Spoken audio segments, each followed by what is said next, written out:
Hi everyone, I'm Ross John Fortuny, coming to you from the Carahsoft DevSecOps 2026 Conference. Joining me is Jarvis, CTO of the Air Force's Software Directorate. Thank you so much for joining me. Thanks for inviting, thanks. So how can software development shops architect and prompt AI agents so that they actively search out internal code instead of writing new stuff and sort of doing unnecessary work? Yeah, it really comes to, does the LLM know about the code that you're trying to get it to include? And so we've got lots of large language models that are learning on lots of parameters, and the next largest one had so many billions or trillions of parameters. But does it have your code in there? And so how can we augment that LLM to say, here's where I want you to go look first, and be able to grow on the code that we already have. And so RAG, I think, is the right spot to start with that. But you got to be able to know how to look in it. And so, whether you use a graph vector database or some sort of spot to where you can say, hey, LLM, look here first, start with this knowledge base, and then go ahead and help me produce this, mission critical code, or help me solve this problem by using my stuff first. Well, you mentioned mission critical. How do you make sure that everything's on the up there, to make sure that the guardrails are there, that the everything works to the way that you want within that, so that it's not going astray? Yeah, so what we haven't done is we haven't really changed our CI/CD pipeline. So we still have the engineering rigor in there to where I'm going to do some static analysis.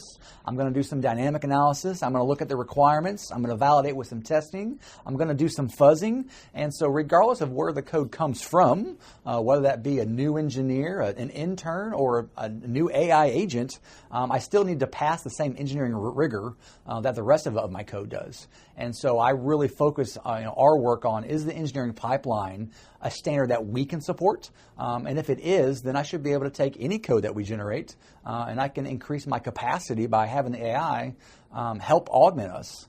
We've been doing some paired programming for a long time. We've done Scrum teams and paired programming. And so now your new pair is going to be an AI agent to help you out. And so we're going to link our developers, our engineers up with some AI agents, and they can pair together and still can do that same engineering pipeline. So on that paired programming tip, I mean, how are engineering leaders across the Air Force integrating these code reuse guardrails like directly into the workflow so that you can get that boost of efficiency from AI while also keeping those people together? Yes, so at least in our organization, we haven't lost sight of paired program is how we grow the next senior engineer.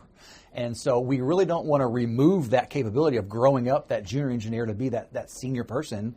And so we're not removing all of them, but we're giving AI as an agent to augment you as the individual developer or the engineer, saying, here's your personal assistant.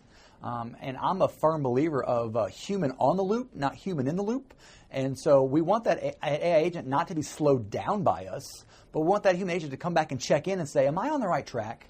Am I getting after what you've asked me to do? Because I can burn through some tokens and some GPUs as fast as you'd like, but am I on the right track here? And so that's where that human on the loop, to be able for that agent to work for you, not in lieu of you, to be able to check in that code. So we don't have the point today where I have an AI agent checking in code going, this is code from the AI agent. No, it's code from that developer. It's code from that engineer.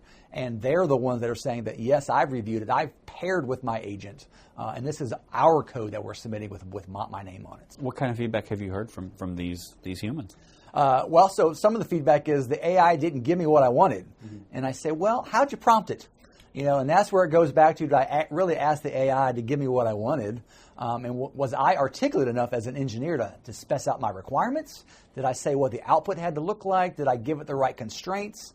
And a lot of times the answer is, well, I missed that. Maybe I didn't tell the AI quite what all my problems were and where all my constraints were, so we could solve the problem in a way that I could accept. Say it with us, folks. Garbage in, garbage out. Of Every course. time, always. So I want to sort of go a little bit high view here on advice and for what your advice would be for tech leaders who are trying to strike that balance with this efficiencies and velocity that AI brings, and database hygiene, code hygiene, all those things that you have to have the human involved in. Yeah, so my advice would be that the things that you had a problem with before, AI is going to accelerate that. And so if you still had a problem before with 2 engineers who were submitting code in a pipeline and it getting rejected because it didn't meet your code quality, your AI agent is going to give you the same rejections because you didn't train your developers and engineers. You got to give everybody the right training. And so how do I train up my AI agent to meet those quality things that we're doing or meet those requirements in the specifications? And so AI isn't a solution to where I can just remove the engineer. It is, how do I take that good solid foundation that we have as a process and the tooling and accelerate that? And so that's where AI is really helping the launch points. And I can definitely see that when we have these larger complex code bases, to where I'm not just making a web app when I'm making something that integrates with hardware. I'm making it where it integrates with lots of other things that has a lot more complexity. And so AI, again, is your augmentation, not necessarily your replacement. Yeah, certainly in the Air Force, the IT and OT convergence is huge. So when you talk about hardware. We have a lot. Yes. There's just a few sensors, just a few, only a couple. Kurt, thanks so much for joining me. This is really, really good. Thank you. No worries.